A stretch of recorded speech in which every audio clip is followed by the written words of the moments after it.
So I've decided that I want to build a 10-gallon aquarium rack slash stand over here that will house like 6 or 8 10-gallon aquariums. And I don't want it to be too wide because I have this walkway through here that everyone kind of walks through there, so it can't stick out too much, and that's why I want to go with 10-gallon tanks. And I've also decided that I want to do the fancy style racking where it only holds the sides of the tank, enabling you to have more reaching room to work in the tank below it. And yes, I get trolling comments all the time. Hey man, that's not going to work. Those tanks are going to crack. Guys, tons and tons of people build stands like this, including the Aquarium Co-op. So please, trust me, I've had 0 issues through the years doing this. And as you can see, the flooring here, it's going to stick out a little bit. I was hoping that it would cover it, but I will have to patch this little bit of flooring. And yes, the flooring in this house is kind of a hot mess, but it's over 100 years old. I'm not going to devote 10 years into fixing it all, but more or less just kind of like just make it look decent, because at the end of the day, the goal of this house is to kind of be an aquarium fish store. So I figured out the measurements, and it comes out that the smartest option is probably going to be 6 10-gallon aquariums, just because I don't want tanks too high in the air. I'm 6'3", and I don't want to be the only one being able to maintenance them, say if other people want to get in them, etc. And, you know, I've thrown tanks in the air too high before, and it just kind of like, it's not a smart option.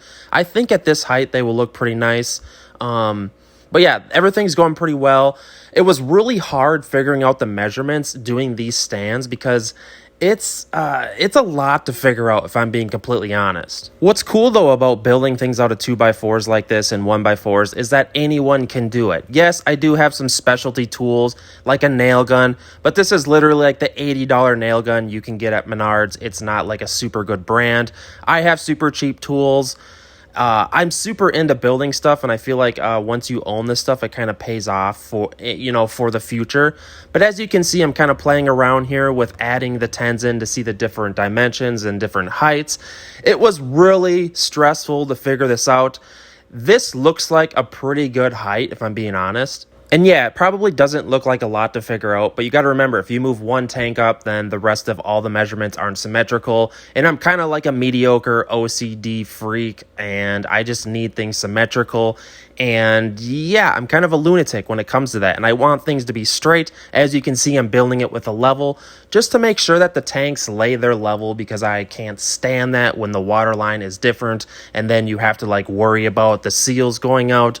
It's super uncommon for seals to go out in smaller tanks like this, and you have to worry less. But here I am running big lag bolts through the 2x4s just because this is kind of how I build these stands. Or actually, no, credit doesn't go to me. Credit should go to Corey at the Aquarium Co-op. I got this idea from him years ago. Shout out to my barber for hooking me up with a sexy haircut here. But yeah, here's the holes, and I believe I went with like 1/2-inch lag bolts. You know, you could get away by using screws, but I like to overbuild things and kind of just take my time. I'm OCD. You guys know this. So here we are staining this bad boy.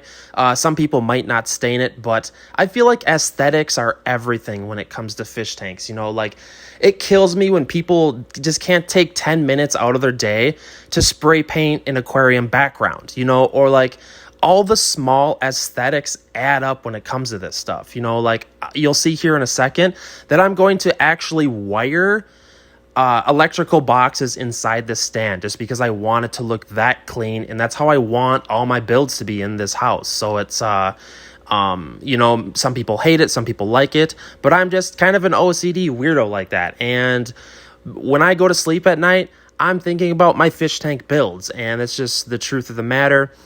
This is my passion, and yes, I understand that everyone isn't out doing this stuff, but I am. I don't know. Oh, hey, it's Avery. She's 3.5 now, and doing amazing. A lot of people comment, I can't believe she's that big. I know, right? Time absolutely flies. But yeah, here's me wiring in the electrical boxes, and what one side of the aquarium's shelving is going to be the lighting boxes. Those are going to be for the lighting. Sorry, I'm getting super distracted here.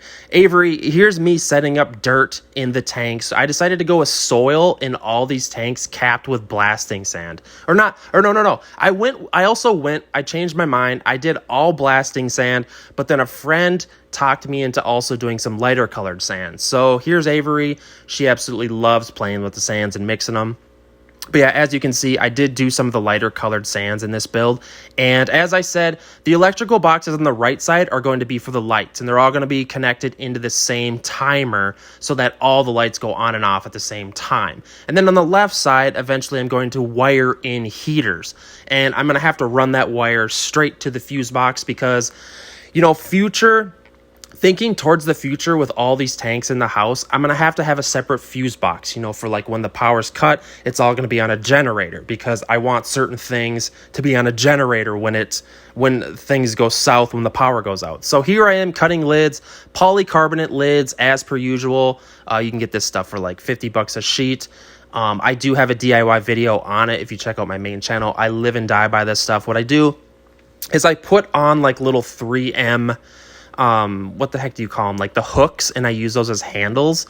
I'm thinking though that I'm gonna want to lift these lights a little bit. So because if you can lift your lights like 5-6 inches in the air, it just helps the plants. It spreads out the light a lot. It helps diffuse lighting for like algae problems. So what I'm going to do is kind of just trial around with some of these Tupperwares and see if I can cut openings in the Tupperwares so that the lights will sit on top. And essentially I'm just looking for like a lifter box for the light itself. So what I'm doing here is cutting a hole the size of the light so that I can put the light on top of it and also have the lighting not have to go through the plastic itself. And what I'm going to do is kind of like just sand this up a little bit and spray paint it black. I've built lifter boxes out of wood before, but I feel like these Tupperwares would work perfect on a small little 10-gallon tank. It will lift up the light, and it will also kind of be like super easy and waterproof to move around. And I feel like this is an easy idea that maybe others could use. I'm going to trial it. Maybe you think it looks funny. It actually doesn't look bad at all, though, and it's been working quite well for the last like 2 weeks. But yeah, so now what I'm going to do is I'm going to throw a couple small little guppies in each one of these tanks. I'm going to throw some plants in there. And what I'm going to try to do is just slowly cycle all these tanks. There's going to be a tiny little bio load of a couple guppies. It's been a lot of fun kind of aquascaping these tanks. I'm not the greatest of aquascapers, I will admit that. But I do also have a bunch of plants on the way that I will be putting in these tanks. What I'm doing here is just kind of throwing in some clippings from other tanks. I'm stealing them. Here's some Bacopa. I absolutely love the stem plants, and these are all soil tanks, so it's really going to take off. But here's the view, guys, of my living room. I feel like this turned out quite well in comparison to the entertainment center. I built it the same height as well, and I stained it the same color. It's kind of going to be going, it's going to be the ongoing theme of all the racking in the upstairs here. All these tanks are effectively running here. It's been about 2 weeks now. I have yet to run the heaters yet because I know that I'm going to have to. I'm probably most likely going to be putting some pretty cool betas in these tanks or something. The world's your oyster when it comes to 10-gallon aquariums, but I will need heaters. So I do have to wire those in yet. And yes, I do need to spray paint this box a little more. If you're going to be doing this DIY using these boxes, just an FYI, you need to do like 3 or 4 coats of paint on those boxes.